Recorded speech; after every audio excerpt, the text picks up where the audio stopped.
very well by every measure. We're having probably the greatest economy that we've had anywhere, anytime in the history of our country. We're having a little squabble with China because we've been treated very unfairly for many, many decades, for actually a long time. And it should have been handled a long time ago, and it wasn't, and we'll handle it now. I think it's going to turn out extremely well. We're in a very strong position.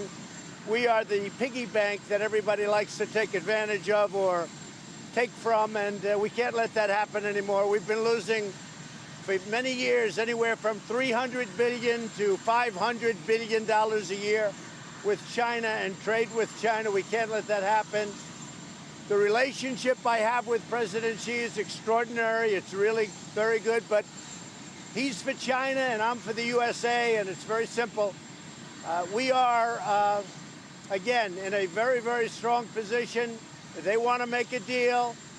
It could absolutely happen. But in the meantime, a lot of money is being made by the United States, and a lot of strength is being shown. This has never happened to China before. Our economy is fantastic. Theirs is not so good. We've gone up trillions and trillions of dollars since the election. They've gone way down since my election. So that's the way it is. That's the way it stands. We're going to do very well. Yeah. Are you confident that there will be no recession while you're in office? Well, you never can say that, but we're doing very well. I think we probably have the greatest economy that we've ever had. Employment numbers came out, as you know.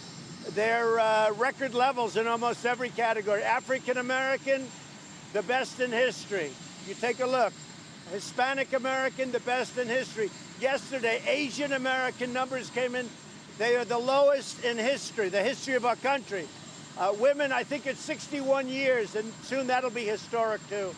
So that we are doing, and as far as employment numbers, we have the most people working today in the United States that we've ever had before, almost 160 million people. So it's really good. You got a machine over there. No, I wouldn't. We have a very good dialogue. We have a dialogue going. It'll always continue.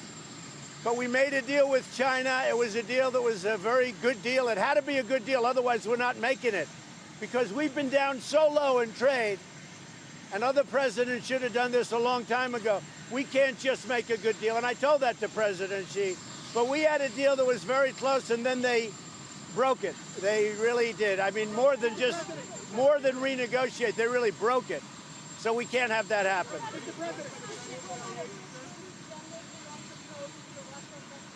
No, I didn't ask him to do that. I didn't know it. But I think it's a great thing that he did it. I saw it last night, and they want to look at how that whole hoax got started. It was a hoax. And even Mueller, not a friend of mine, even Bob Mueller came out, no collusion. And he had 18 people that didn't like Donald Trump. They were Hillary Clinton fans.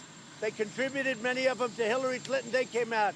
It was the greatest hoax ever perpetrated on the people of this country. And you know what? I am so proud of our Attorney General that he is looking into it. I think it's great. I did not know about it, no.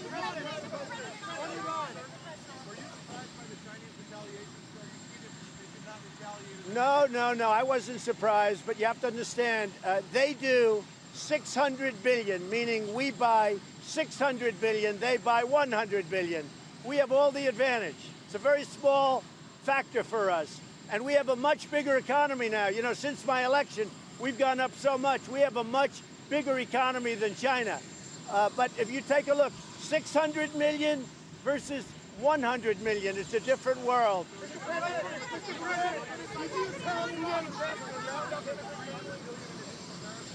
We're looking at that very strongly. About the 325 billion, we're looking at it very strongly. David? Did you tell DHS to round up immigrant families? I don't know anything about that. I read that, probably fake news, but I read that this morning. I don't know anything about it. Why is it unfair, sir, for Don Jr. to be subpoenaed if he's pulled out of testifying twice?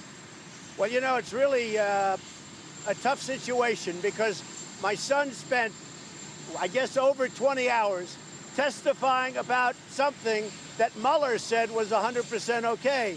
And now they want him to testify again. I don't know why. I have no idea why, but it seems very unfair to me. Are you planning to send 120,000 to the Middle East in response to Iran? I think it's fake news, okay? Now, would I do that? Absolutely. But we have not planned for that. Hopefully, we're not going to have to plan for that. And if we did that, we'd send a hell of a lot more troops than that. But I think it's just, where was that story? In the New York Times? Well, the New York Times is fake news. Are you willing to trade war, Mr. President? Go ahead. Say this is a small squabble. Don't you understand that American consumers may very well suffer because of this? Yeah. So you have no tariff to pay whatsoever if you're a business. All you have to do is build or make your product in the United States. There's no tariff whatsoever. So that really works out very well. I think we're winning it. We're going to be collecting over $100 billion in tariffs.